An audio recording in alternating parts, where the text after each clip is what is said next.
বাইকে বসে আছেন নিষিদ্ধ ছাত্রলীগ নেতা তানভীর হাসান সৈকত। ঠিক তার মুখোমুখি দাঁড়িয়ে চোখে চোখ রাঙিয়ে আঙুলে আঙুল তুলে তর্কে জড়িয়েছেন এক নারী শিক্ষার্থী।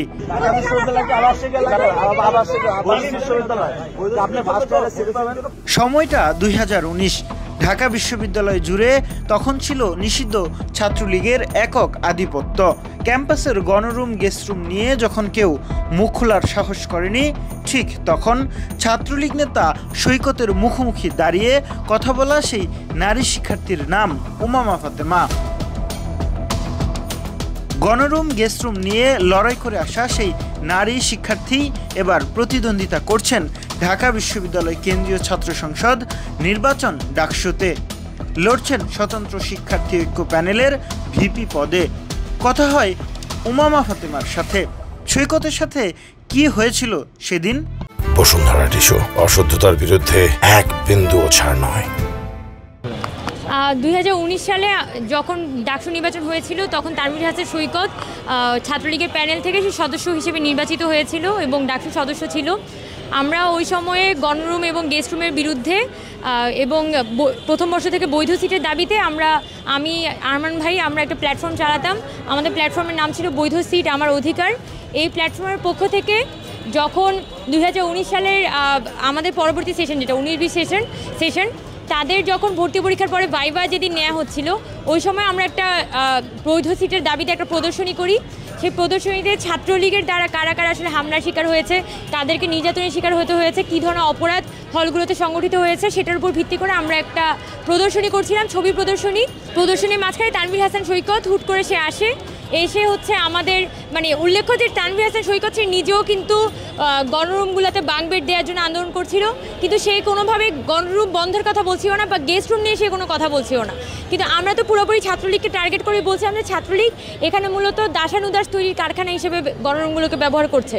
এই প্রদর্শনীটি করছিলাম, ওই সময়ে আমাদের পক্ষ থেকে যে ঘটনাটা ঘটে যে তানভীর হাসান সৈকত হুট করে সে এখানে আবির্ভূত হয় এবং আমাকে এবং আরমান ভাইকে নানানভাবে শাসাতে থাকে যে এখানে আমরা ছাত্রলীগের ভালো বিষয়গুলো এখানে তুলে আনছিলাম, আমরা কেন খারাপ বিষয়গুলো তুলে আনছি। তখন আমরা তাদেরকে বলি যে ভালো বিষয় যদি আপনার মনে থাকে তাহলে আপনারা প্রদর্শনী করেন, আপনাদেরকে কেউ মানা করছে না, আমরা কেন হচ্ছে যে আপনাদের ভালো বিষয় তুলে আনার দায় নিব। আমরা যে বিষয়টা নিয়ে প্রদর্শনী করছি আমাদের বিষয়গুলো এখানে ছাত্রলীগের নির্যাতনের চিত্র সেটা কিন্তু আমরা এখানে অলরেডি ফুটিয়ে তুলেছি। কিন্তু সেখানে কিন্তু সে আমাদের সাথে খুবই খারাপ ব্যবহার করে রীতিমতো, এবং পরবর্তীতে আমরা খেপে যাই এবং আমার সাথে এক ধরনের একটা বাদানুবাদ হয় এবং আমরা জিজ্ঞেস করি যে তার এখানে ছাত্রলীগ নিয়ে বলে তার তো গায়ে লাগতেছে কেন। তখন সে আমাদেরকে যেটা বলে ছাত্রলীগ স্টুডেন্টদেরকে সিট দেয়, আমাদের ছাত্রলীগের কাছে কৃতজ্ঞ থাকা উচিত কারণ ছাত্রলীগ স্টুডেন্টদেরকে সিট দেয়, এটা হচ্ছে তার কথার সারমর্ম ছিল। তখন আমরা খুব তার উপর খেপে যাই। পরে তো তানভীর হাসান সৈকত ওখান থেকে বাইক নিয়ে পালিয়ে যায়। তারপর জানতে চাই ডাকসু নির্বাচনে ভিপি পদে জয়ী হলে কি করবেন এই গণরুম গেস্ট রুমের বিরুদ্ধে। আমি প্রথমে যেটা বলবো যে আমি অলরেডি কিছু কাজ করেছি, নতুন করে এটা হয়তো অ্যাডিশন হবে।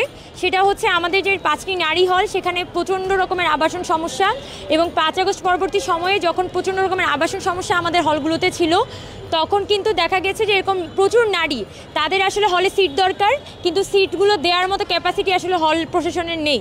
তো সেক্ষেত্রে আমরা যেটা ওই সময় ব্যবস্থা নিয়েছিলাম, আমরা ট্রেজারার স্যার বা ইউনিভার্সিটি কর্তৃপক্ষের কাছে যাই, গিয়ে বলি যে ইউনিভার্সিটির যে মেয়েরা আছে তাদেরকে যাতে একটা ফাইন্যান্সিয়াল হেল্প হচ্ছে ইউনিভার্সিটির পক্ষ থেকে করা হয়, অর্থাৎ এক ধরনের একটা আর্থিক সহায়তা করা হয় যারা হলে থাকার জন্য এলিজিবল কিন্তু তাদের মেধা তালিকা দূরে থাকার কারণে তারা এই মুহূর্তে হলে উঠতে পারছে না। সেই ক্ষেত্রে ওই স্টুডেন্টদের জন্য এক ধরনের যাতে একটা আর্থিক সহায়তা প্রোগ্রাম চালু করা হয়। পরবর্তীতে এবং ওই সময় ইউনিভার্সিটির মেয়েদের পক্ষ থেকে আন্দোলনও চলছিল, এবং যখন আমরা এই ফাইন্যান্সিয়াল এইডের কথা বলে আমরা ইউনিভার্সিটির কাছে অ্যাপ্লিকেশন করি, পরবর্তীতে আমাদের বিশ্ববিদ্যালয়ের প্রশাসন গত 1 জুলাই তারা হচ্ছে 576 জন নারী শিক্ষার্থীকে তারা কিন্তু এই ফাইন্যান্সিয়াল হেল্পটি করেছে, এবং প্রতি মাসে 3000 টাকা করে যতদিন না পর্যন্ত তারা হলে উঠছে ততদিন পর্যন্ত তাদেরকে এই 3000 টাকা করে ইউনিভার্সিটি কর্তৃপক্ষ দিচ্ছে। এটা কিন্তু পুরোপুরি হচ্ছে ইউনিভার্সিটির নিজস্ব অর্থায়নে হচ্ছে, এবং ইউনিভার্সিটি এই সামনের দিনে এই 2024-25 সেশন যখন হলে উঠবে এখানের মধ্যে যারা আসলে হলে সিট পাবে না তাদের মধ্যে থেকেও একটা এরকম নিডি যে স্টুডেন্টরা আছে তাদেরকে এই মাস প্রতি এই 3000 টাকা করে আর্থিক সহায়তাটা করা হবে। এটা কিন্তু আমার ব্যক্তিগত বলা যায় যে কিছুটা আমি ব্যক্তিগতভাবে এই আর্টসটা ফিল করেছিলাম যে এই মেয়েদের জন্য কিছু একটা করা দরকার।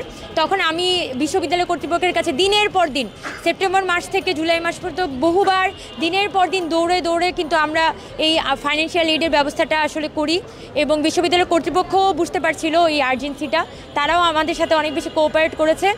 এবং আমাকে যদি জিজ্ঞেস করেন যে এর পাশাপাশি আমি কী চাই, আমি বলবো যে আমি ছেলেরা যারা আমাদের মেয়েদের পাশাপাশি ছেলেদের জন্য এই আবাসন বৃত্তিটা বা আর্থিক সহায়তা প্রোগ্রামটা যাতে চালু করা হয় সেই ব্যাপারে আমি উদ্যোগ গ্রহণ করব, যেহেতু আমি নিজেই এই প্রোগ্রামটার উদ্যোক্তা ছিলাম আগেরবার।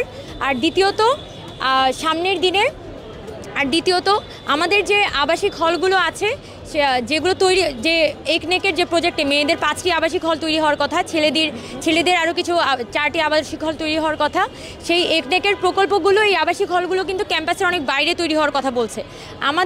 আমি যেটা করব, আমি সর্বোচ্চ চেষ্টা করব, আমাদের যে পরমাণু শক্তি কমিশন আছে সেই পরমাণু শক্তি কমিশনকে কিন্তু অনেক আগেই বিশ্ববিদ্যালয় থেকে নোটিশ দেওয়া হয়েছে, কোর্ট থেকে নোটিশ দেওয়া হয়েছে, যাতে তারা এখান থেকে সরে তাদের সাভারের যেটা মূল ক্যাম্পাস মূল যে জায়গা সেখানে যাতে স্থানান্তরিত করা হয়।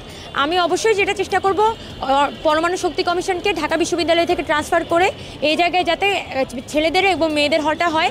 পাশাপাশি এখানে শিববাড়ি মোড়ে এখানে পিছনে বিশাল একটা কর্মচারীদের কোয়ার্টার আছে, সেই কর্মচারীদের কোয়ার্টারের ওখানেও যাতে হচ্ছে আমাদের আবাসিক হল ছেলে এবং মেয়েদের আবাসিক হলগুলো তৈরি হওয়ার সুযোগ থাকে, সেই ব্যাপারে আমি চেষ্টা করব। অর্থাৎ হলগুলো হবে ক্যাম্পাসের ভিতরে, আর যদি কর্মচারীদের বিল্ডিং হইতে হয় তাহলে সেটা হইতে হবে ক্যাম্পাসের বাইরে। ভিডিওটিতে শুধু উমামা ফাতেমা নয়, দেখা যায় ঢাকা বিশ্ববিদ্যালয়ের আরেক শিক্ষার্থী আরমানুল হক, বর্তমান এনসিপি নেতা নাহিদ ইসলামকেও। সেই শিক্ষার্থী আরমানুল হকও লড়ছেন ডাকসু নির্বাচনে।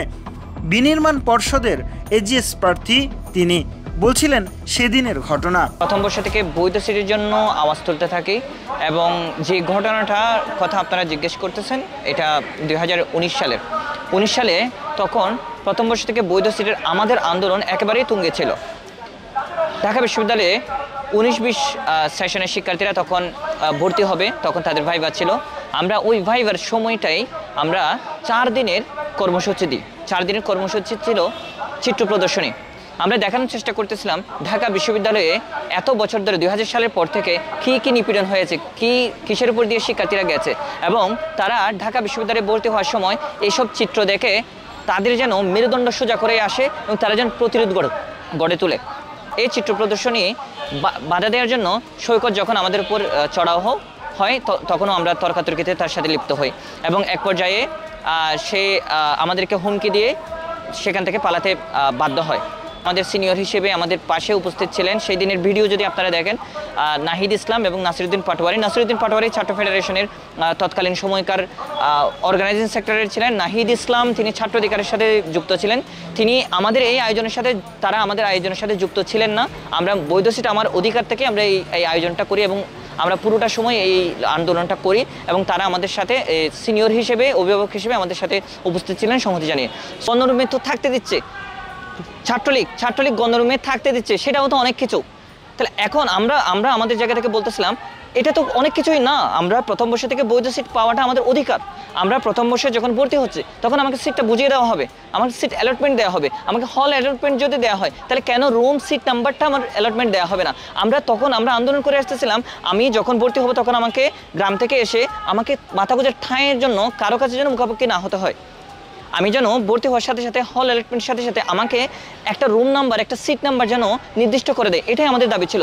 লড়াকু এই 2 শিক্ষার্থী লড়তে চান গণরুম গেস্টরুমের বিরুদ্ধে, এমন প্রতিশ্রুতি দিচ্ছেন ভোটারদের। Sheikh Nasiruddin, Daily Sun, Dhaka.